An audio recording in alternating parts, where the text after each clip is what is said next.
Assalamualaikum warahmatullahi wabarakatuh. Halo rekan-rekan tani, berjumpa lagi dengan saya Adi di channel Tudas Muda Tani. Nah, di kesempatan sore ini rekan-rekan tani, biasa kita memantau lahan ya. Alhamdulillah baru 2 hari ini nggak ada turun hujan. Ini semenjak dari tanam sampai umur 21 HST itu kita diguyur hujan terus ya, tiap sore kadang malam. Nah, kebetulan sekarang sudah umur 27 hari setelah tanam. Nah, rekan-rekan tani, kapan kita melakukan pemindahan pupuk kocor ya, yang sebelumnya mungkin di lubang sini, nih lubang tanam ya, terus pindah ke lubang pupuk. Lubang pupuk ini boleh di tengah seperti ini, boleh juga di pinggir atau di sisi ya, itu tergantung pilihan rekan-rekan tani. Nah, kapan sih waktu kita pemupukan kocor itu kita pindah lubangnya, bukan di lubang tanam lagi rekan-rekan tani.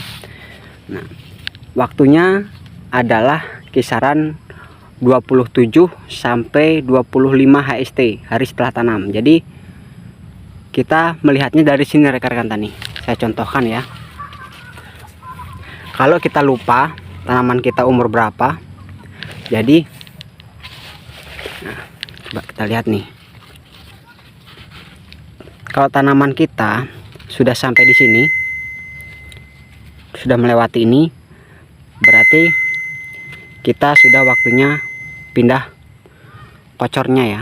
Jangan di lubang tanam lagi, sudah pindah. Nah, gitu tandanya di situ kalau kita lupa harinya rekan-rekan tani. Di dalam budidaya melon rekan-rekan tani,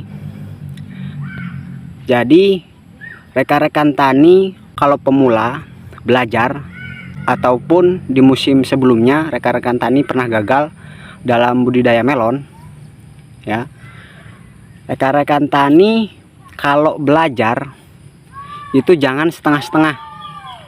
Kalau kita belajar setengah-setengah, hasilnya pun ya akan setengah-setengah. Jadi usahakan rekan-rekan tani kalau belajar tentang budidaya apapun itu, walaupun budidaya cabai, walaupun budidaya melon, belajarnya jangan setengah-setengah, usahanya jangan setengah-setengah ya. Banyak mungkin ada beberapa yang belajarnya setengah-setengah, usahanya masih setengah, tapi hasilnya ingin maksimal. Coba kira-kira masuk akal nggak itu? Kalau mengalami hasil, kalau gagal, nah kalau gagal nanti nyalahin takdir.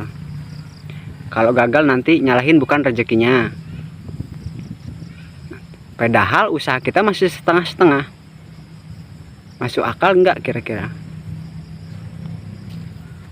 Nah, jadi rekan-rekan tani, menurut saya, ini bukan saya menggurui ya rekan-rekan tani, tetapi memang kita sharing, tukar pendapat, tukar pikiran, tukar pengalaman, supaya dalam kita bertani, petani apapun itu, petani melon, petani cabai, kita mendapatkan hasil yang maksimal dengan usahanya juga maksimal. Jangan mengharapkan hasil maksimal kalau usaha kita masih setengah-setengah ya, seperti itu rekan-rekan tani menurut kita. Jadi tanaman kita itu sekarang memasuki umur 27 HST. Jika tanaman rekan-rekan tani itu sudah di atas 27 HST, silahkan ada video kita, video sebelumnya, jikalau tentang pemupukan ataupun penyemprotan, pestisida apa yang digunakan, pupuk dasarnya apa, itu sudah ada rekan-rekan tani. Mungkin ini yang untuk rekan-rekan tani yang baru hadir ya. Nah, seperti tanaman kita rekan-rekan tani. Sekarang tanaman kita ini semi telasah ya. Nah, ini supaya rekan-rekan tani bisa belajar walaupun modalnya yang minim. Jadi tetap bisa menanam melon. Karena selama ini melon itu masih dikatakan budidaya yang mahal, modalnya yang mahal, atau perawatannya yang mungkin yang susah. Enggak susah sebenarnya rekan-rekan tani. Jadi rekan-rekan tani itu yang baru masuk, baru hadir, itu karena setarnya aja yang duluannya saja yang kalah. Artinya duluan kita saja. Jikalau kita berbarengan, ya sebenarnya kita sama-sama bisa, sama-sama mampu. Jadi mungkin kita itu cuma kalah setarnya saja, bahkan mungkin belajarnya saja mungkin yang duluan. Hanya belajarnya saja kita yang duluan, atau yang budidaya melonnya saja kita yang terlebih dahulu. Mungkin kita menang di situ. Ini tanamannya ya rekan-rekan tani, sudah seperti ini. Jadi yang tanah merah ini karena tanamannya terlalu dalam, kita diuruk lagi tanamannya biar nggak terlalu dalam seperti ini.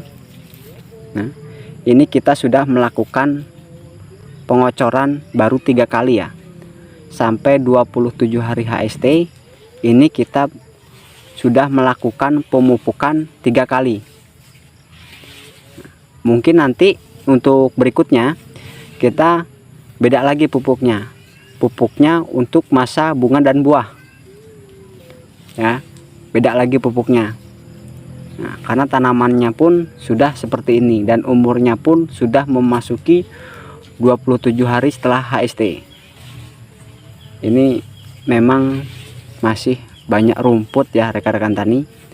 Mungkin nanti kita di hari berikutnya kita akan siangi rumputnya. Yang kita siangi hanya di jalur tengahnya saja. Yang untuk posisi merambat melon itu kita biarkan supaya melon ini merambat ke jalur kanan, yang belah kanan, yang kiri ke kiri. Nah, ini yang satu ini kita untuk yang kita bersihkan nanti hanya di jalannya saja, jalan tengahnya saja.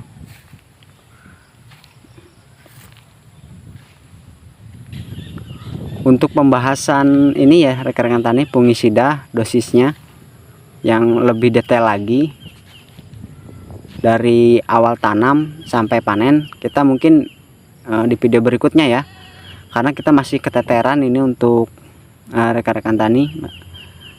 Kita masih keteteran, ini juga rumputnya masih pertumbuhannya ternyata rumputnya bagus juga. Jadi kita nanti siangi dulu. Setelah siangi mungkin nanti kita akan membahas penggunaan dosis fungisida dari awal sampai panen. Sebenarnya sudah ada ya, tetapi nanti kita akan menyampaikan lebih detail lagi dari umurnya, dosisnya dari umur sekian sampai sekian, dari umur, saya contohkan ya, dari umur 7 hari setelah tanam sampai 30 hari setelah tanam sampai panen, kan dosisnya akan berbeda. Nanti kita akan sampaikan itu lebih detail lagi. Nah, kita nanti yang lebih fokus mungkin ke tanaman, karena jamur ini biasanya yang kita sangat waspadai bagi petani melon ya. Saya ulangi rekan-rekan tani, kalau rekan-rekan tani mengalami kendala di lahan, silahkan komen di kolom komentar. Jangan nunggu, tidak harus sesuai judul yang kita upload ya. Jadi apa saja kendala di lahan rekan-rekan tani, silahkan komen di kolom komentar. Nanti saya akan jawab secara langsung ya, supaya kalau ada kendala-kendala di rekan-rekan tani itu cepat tertangani.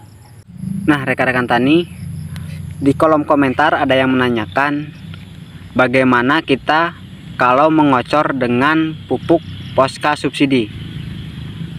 Nah, kebetulan sekali ini saya belum pernah membahasnya ya.